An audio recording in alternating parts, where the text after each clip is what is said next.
Abdurrahman bin Auf menjadi salah satu dari 10 sahabat Rasulullah yang dijamin masuk surga. Ia terkenal sebagai orang kaya, namun justru berharap menjadi miskin. Abdurrahman bin Auf adalah seseorang dari Bani Zuhrah, keturunan dari pihak ibu paman-paman Rasulullah. Ia lahir pada tahun ke-10 dari tahun gajah, atau tepatnya pada 581 Masehi. Abdurrahman bin Auf lahir dari ibu bernama Syafiyah, sedangkan ayahnya bernama Auf bin Abdul Harits bin Zahra. Sahabat Rasulullah ini dikenal sebagai pedagang yang cerdas. Ia juga memiliki kekayaan yang berlimpah. Namun ada momen di mana Abdurrahman bin Auf justru berharap menjadi orang miskin.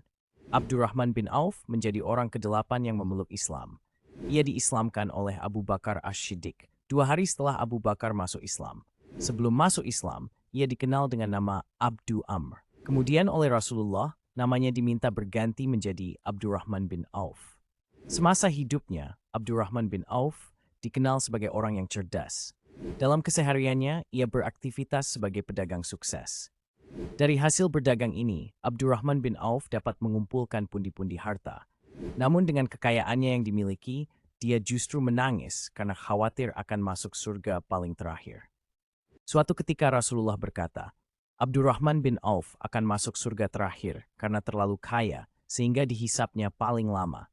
Mendengar hal tersebut, Abdurrahman bin Auf pun berpikir keras.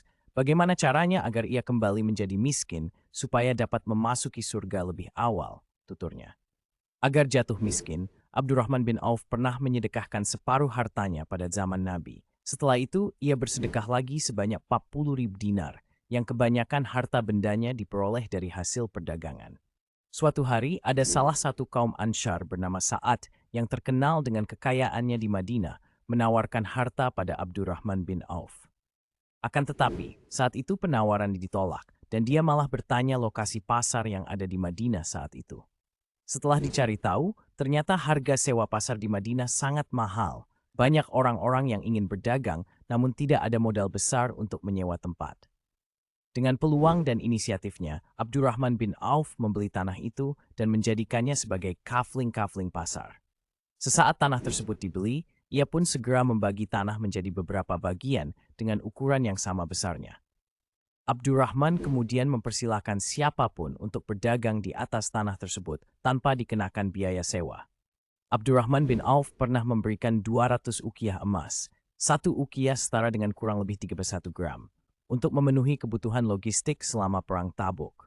Saat ada seruan untuk berinfak dari Rasulullah, ia tak pernah berpikir panjang dan ragu-ragu.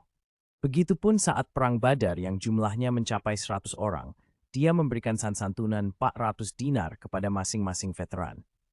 Abdurrahman bin Auf juga menyumbangkan 40.000 dinar, 500 ekor kuda, dan 1.500 unta untuk para pejuang.